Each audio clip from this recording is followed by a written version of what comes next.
ఏ జీవికైనా తన బలం, బుద్ధి మరియు అండదండల మీద గర్వం ఉండడం సహజం. కానీ ఆపదలో ఉన్నప్పుడు అన్ని మార్గాలు మూసుకుపోయి అవేవీ మనకు పనికిరావు. భగవంతుని అనుగ్రహం మనపై కలగాలంటే ముందుగా ఆ గర్వాన్ని విడిచిపెట్టాలి. ఏ రోజైతే మనం అహంకారాన్ని వదిలి ఆ పరమాత్మకు సంపూర్ణంగా శరణాగతి వేడుకుంటామో అప్పుడే మనకు మోక్షం అంటే ఏమిటో అర్థమవుతుంది. నిస్సహాయ స్థితిలో ఉన్న భక్తుడిని కాపాడటానికి భగవంతుడు ఎంత వేగంగా తరలి వస్తాడో చెప్పే అద్భుతమైన గాథే గజేంద్ర మోక్షం. ఇప్పుడు ఆ పవిత్రమైన కథను తెలుసుకుందాం.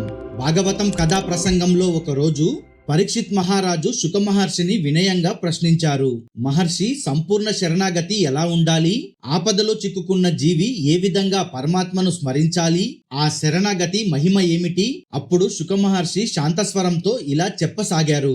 రాజా, శరణాగతి సారాన్ని తెలియజేసే ఆపత్కాలంలో భగవంతుడు తన భక్తుణ్ణి రక్షించడానికి ఎంత త్వరగా ప్రత్యక్షమవుతాడో చూపించే ఉత్తమ ఉదాహరణ గజేంద్ర మోక్షం. ఈ కథను శ్రద్ధతో వినుము అని ఆ మహర్షి కథను ఇలా ప్రారంభించారు. పాలసముద్రం మధ్యలో త్రికూటం అనే ఒక మహోన్నతమైన పర్వతం 10 యోజనాల ఎత్తు, పొడవు, వెడల్పుతో అలరారే ఆ పర్వతానికి 3 ప్రధాన శిఖరాలు ఉండేవి. అందులో ఒకటి బంగారు కాంతితో, మరొకటి వెండి వెలుగులతో, ఇంకొకటి ఇనుము వలె దృఢంగా ప్రకాశించేవి. ఇవే కాక నానావిధ రత్నకాంతులతో మెరిసే మరెన్నో చిన్న చిన్న శిఖరాలు ఆ పర్వత శోభను పెంచేవి. ఆ పర్వత సానువుల్లో సిద్ధులు, చారుణులు, గంధర్వులు విహరిస్తుండేవారు.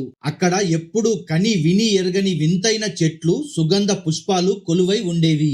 పర్వతం చుట్టూ పాలసముద్రపు కెరటాలు నురుగులు కక్కుతూ నాట్యం చేసేవి. అప్సరసల స్నానాల వల్ల ఆ సరస్సులు సుగంధభరితంగా మారి హంసల, చక్రవాక పక్షుల కిలకిల రావాలతో ఆ అరణ్యం నిత్యం కలకలలాడుతూ ఉండేది. అటువంటి అరణ్యంలో ఏనుగుల రాజు మహాబలశాలి అయిన గజేంద్రుడు ఉండేవాడు.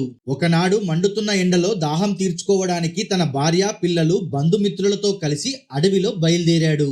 గజేంద్రుడి అడుగుల దాటికి చెట్లు నేలకూలుతుంటే అతని గంభీర రూపానికి అడవి జంతువులన్నీ భయంతో పారిపోయేవి. చివరికి ఆ ఏనుగుల గుంపు వరుణదేవుని ఆధీనంలోని ఋతుమత్ సరస్సుకు చేరుకున్నారు. తన పరివారమంతా తనివి తీరా నీరు తాగాక గజేంద్రుడు సరస్సులోకి దిగాడు. తన బలగర్వంతో తొండంతో నీటిని ఆకాశం వైపు చిమ్ముతూ సరస్సులో అల్లకల్లోలం సృష్టించడం మొదలుపెట్టాడు.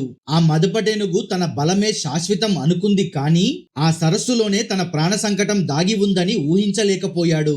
ఆ సరస్సు అగాధంలో ఒక భయంకరమైన ముసలి నివసిస్తూ ఉండేది. గజేంద్రుడు చేస్తున్న అలజడికి ఆగ్రహించిన ఆ ముసలి మెరుపు వేగంతో వచ్చి గజేంద్రుడి కాలిని తన దృఢమైన దవడలతో బంధించింది. ఆకస్మిక దాడికి షాక్ తిన్న గజేంద్రుడు తన ప్రచండ బలంతో కాలిని విడిపించుకోవడానికి ప్రయత్నించాడు. కానీ ఆ ముసలి పట్టు వదలలేదు. అలా వారిద్దరి మధ్య జలప్రలయం లాంటి భీకర పోరాటం మొదలైంది. ఒడ్డున ఉన్న ఏనుగు బంధువులన్నీ ఆర్తనాదాలు చేశాయి, కానీ నీటిలో ఉన్న గజేంద్రుడికి సాయం చేయలేక నిస్సహాయంగా ఉండిపోయాయి.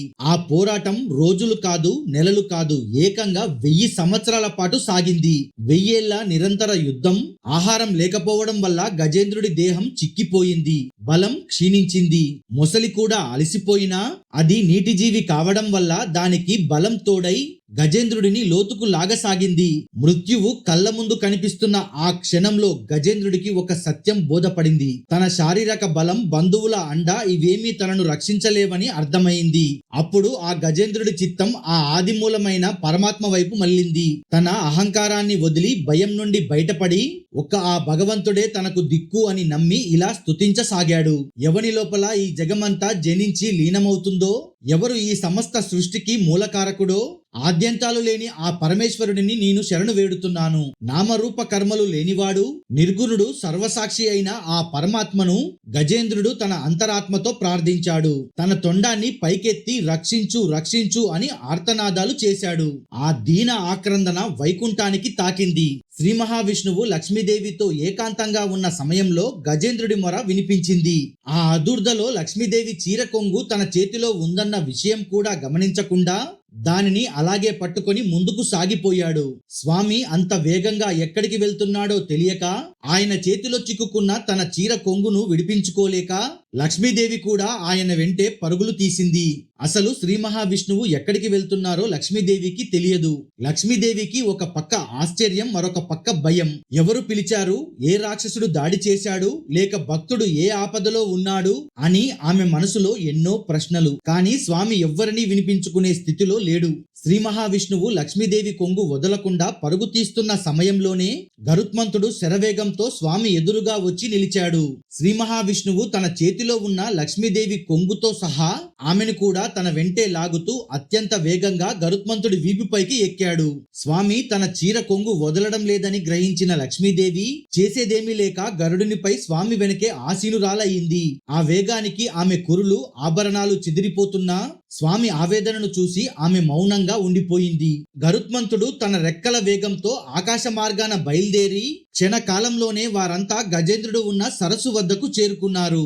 వైకుంఠాధిపతిని దూరం నుండే చూసిన గజేంద్రుడి కళ్ళల్లో ఆనంద బాష్పాలు రాలాయి. అత్యంత ఆర్తితో గర్జించి సరస్సులో వికసించి ఉన్న ఒక దివ్యమైన తామర పువ్వును తన తొండంతో కోసి ఆ శ్రీహరి పాదాలకు భక్తితో సమర్పించుకున్నాడు. గజేంద్రుని ఆ దీనస్థితిని చూసి చెలించిన శ్రీ మహావిష్ణువు గజేంద్రుని కాలుని మృత్యుపాశంలా బిగించి ఉన్న ఆ మొసలిని చూసి ఆగ్రహంతో తన సుదర్శన చక్రాన్ని ప్రయోగించాడు. ఆ సుదర్శన చక్రం మెరుపులు చిమ్ముతూ వెళ్లి క్షణకాలంలో ఆ క్రూరమైన మొసలి తలను ఖండించి గజేంద్రుడిని బంధ విముక్తుడిని చేసింది. ఆ అద్భుత దృశ్యాన్ని ఆకాశం నుండి వీక్షిస్తున్న ఇంద్రాది దేవతలు, గంధర్వులు ఆనందంతో శ్రీ మహావిష్ణువును కీర్తించారు. దేవదుదుంబులు మోగాయి, మిన్నంటుతున్న పుష్పవర్షం కురిసింది. అయితే అక్కడ ఒక విచిత్రం జరిగింది. సుదర్శన చక్రం చేత సంవరించబడిన ఆ ముసలి శరీరం నుండి ఒక దివ్యమైన తేజస్సు వెలువడి ఒక సుందర గంధర్వ రూపం ధరించి విష్ణుమూర్తికి కృతజ్ఞతలు తెలిపి తన లోకానికి వెళ్లిపోయాడు.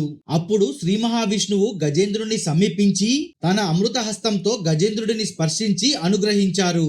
అప్పుడు శ్రీ మహావిష్ణువు గజేంద్రునితో ఇలా పలికాడు: గజేంద్ర, నీ అనన్యమైన భక్తికి, శరణాగతికి నేను సంతుష్టుడనయ్యాను. నీవు ఇకపై జన్మ మృత్యువు బంధనాల నుండి విముక్తుడివై మోక్షాన్ని పొందుతావు అని ఆశీర్వదించాడు. లోకానికి శరణాగతి తత్వాన్ని చాటి చెప్పిన ఈ గజేంద్ర మోక్ష ఘట్టాన్ని ముగించి శ్రీ మహావిష్ణువు తన వైకుంఠ ధామానికి తిరిగి వెళ్లారు అని శుక మహర్షి గజేంద్ర కథను పూర్తి చేస్తే పరీక్షిత్ మహారాజు ఆశ్చర్యంతో, అద్భుతమైన కథ, కానీ గజేంద్రుడు మరియు ముసలి అసలు ఎవరు, వారికి ఇంత గొప్ప భక్తి, విముక్తి ఎలా లభించాయి అని అడిగాడు.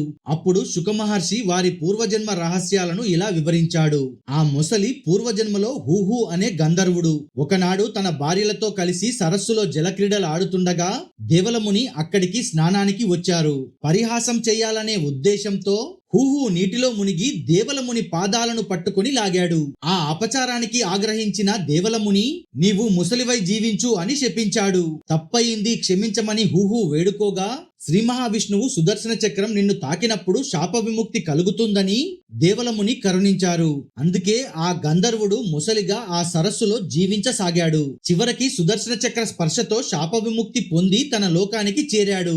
ఇక ఆ గజేంద్రుడు పూర్వజన్మలో పాండ్యదేశపు రాజు ఇంద్రద్యుమ్నుడు. పరమ విష్ణు భక్తుడైన అతడు రాజ్యాన్ని త్యజించి మలయ పర్వతంపై మౌనవ్రతంతో తపస్సు చేస్తుండేవాడు. ఒకరోజు అగస్త్య మహర్షి తన శిష్యులతో అక్కడికి రాగా ధ్యానంలో ఉన్న ఇంద్రద్యుమ్నుడు వారిని గమనించలేదు. దాన్ని అహంకారంగా భావించిన అగస్త్యుడు మౌనంగా ఏనుగులా కూర్చున్న నీవు మదపుటేనుగువై పుట్టుగాక అని శపించారు. ఆ శాపం వల్లే ఇంద్రద్యుమ్నుడు గజేంద్రుడిగా జన్మించాడు. శాపాల వల్ల ఏనుగు మరియు ముసలిగా మారినా వారి పునర్జన్మ సంస్కారం వల్లే భగవంతుని స్మరణ కలిగింది. గజేంద్రుడి ఆర్తికి ఆ శ్రీహరి వైకుంఠం నుండి దిగివచ్చి రక్షించాడు. ఈ గాథ మనకు నేర్పే ప్రధాన పాఠం ఒక్కటే: ఏ జీవైనా తన శక్తి, బుద్ధి లేదా అండదండల మీద గల గర్వాన్ని పూర్తిగా నశింపజేసుకుని సంపూర్ణ హృదయంతో భగవంతునికి శరణాగతి చెందితే ఆ ఆది మూలమైన పరమాత్మ తప్పకుండా రక్షించి తీరుతాడు. గజేంద్ర మోక్షం అనేది నిజమైన భక్తి మహిమకు, దైవకరుణ అనంతమైనదని, ఆది అన్ని ఆపదలను అధిగమించగలదని చెప్పే ఒక నిత్య నిదర్శనమని శుకు మహర్షి పరీక్షిత్ మహారాజుకు బోధించాడు. ఈ వీడియో మీద మీ ఒపీనియన్ ని కమెంట్ లో చెప్పండి. అలాగే ఈ వీడియో నచ్చితే లైక్ చేసి హైప్ బటన్ ని క్లిక్ చేసి బలగర్వంతో మెడిసి పడుతున్న వారికి ఈ వీడియోని షేర్ చేయండి. ఇలాంటి మరెన్నో వీడియోస్ మన ఛానల్లో ఉన్నాయి. ఒక్కసారి విజిట్ చేసి చెక్ చేయండి. కంటెంట్ నచ్చితే మన ఛానల్ ని సబ్స్క్రైబ్ చేసుకోండి. నేను వీడియో అప్లోడ్ చేసిన వెంటనే మీ వరకు చేరుకోవాలంటే బెల్ నోటిఫికేషన్ ఆన్ లో ఉంచండి. చివరి వరకు చూసినందుకు ధన్యవాదాలు.